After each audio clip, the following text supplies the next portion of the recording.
All right, we all have them, right? Those big ideas, those someday dreams that we really, really want to make happen. Well, today we're going to turn someday into a system. We're diving into practical project management to show you exactly how to take any dream you have and get it done. I mean, think about it for a second.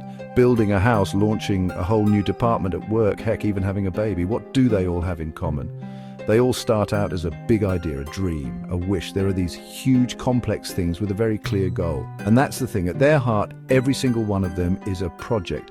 But here's where it gets a little scary. If you look at the studies, only about 44% of projects actually finish on time. Let that sink in. Less than half. The path from that initial dream to the finished reality, it is littered with delays, busted budgets, and just plain frustration. It's a massive number, and it affects pretty much every industry and even our personal lives. So the big question is, how do you beat those odds?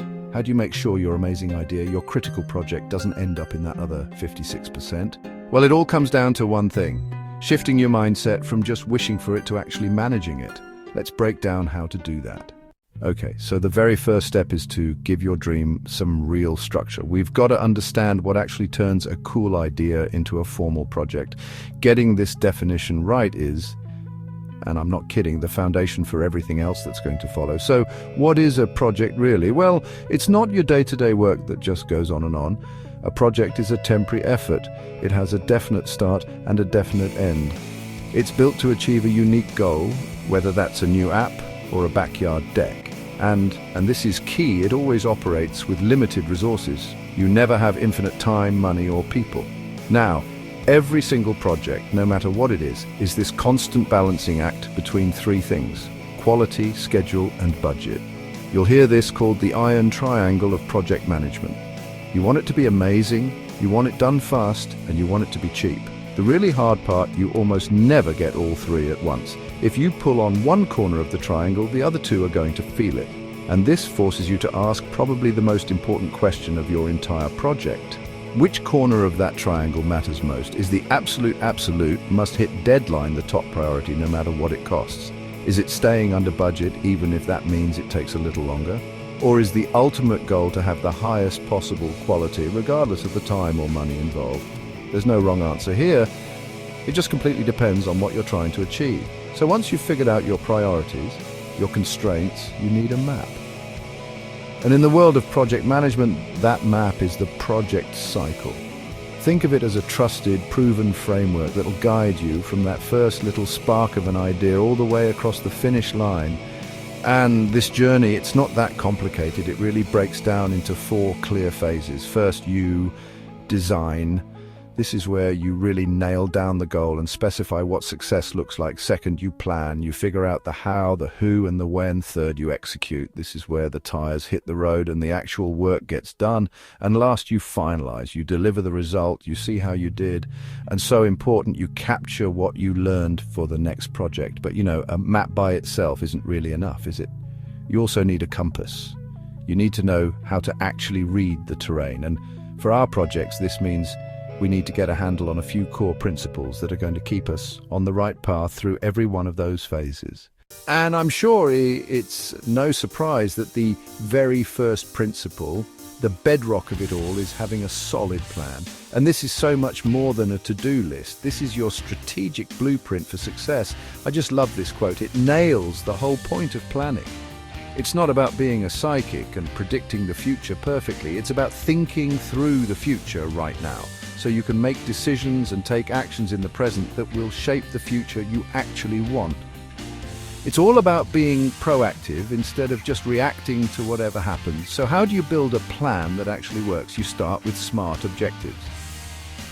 This is just a brilliant little framework for making sure your goals aren't just fuzzy wishes.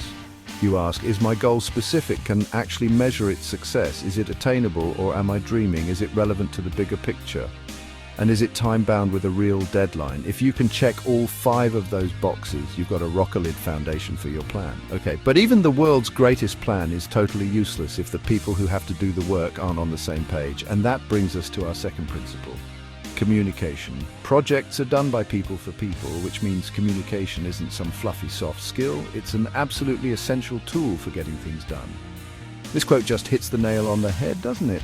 The whole point of good project communication is that you're not just blasting out information. You have to think about your audience, your team, your boss, your clients. How do they see things? What do they actually need to know?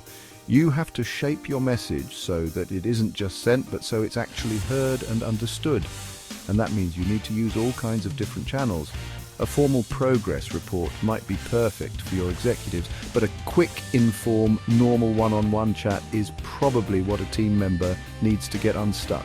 And you can never ever underestimate the power of management by walking around. Just being visible and available can solve so many problems before they even become official issues. All right, we have a plan, we have a communication strategy. The last big piece of this puzzle is just accepting a simple fact. Things will go wrong.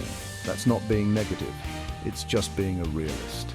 And the most successful projects are the ones that prepare for it. What do you do if a rhino charges you? Well, you can't really plan your escape if you're pretending there are no rhinos in the area to begin with. Risk is just a natural part of every project's landscape. So, the first most important step is to simply acknowledge what could go wrong so you weren't completely blindsided when it does. And managing that risk is actually a pretty simple three-step process. First, you identify the potential risks. Just brainstorm everything that could possibly derail your project. Second, you evaluate them. Ask yourself, how likely is this to happen, and how bad would it be if it did? And third, you mitigate. You figure out a plan for what you're going to do about the biggest risks to either avoid them or just lessen the blow. So when you put it all together, you see that it's not some kind of dark art or magic. Turning a dream into a done deal is a process. It's about building a smart plan. It's about communicating with purpose, and it's about looking for rhinos before they start charging. These are the principles that take a project from a simple wish all the way to a finished reality. And that, of course, brings it all back to you. Think about that idea you've been kicking around, that goal you want to hit. It doesn't have to stay a someday thing. By putting these principles to work, you have the tools to turn it into your next successful project. So the only question left is, what's it going to be?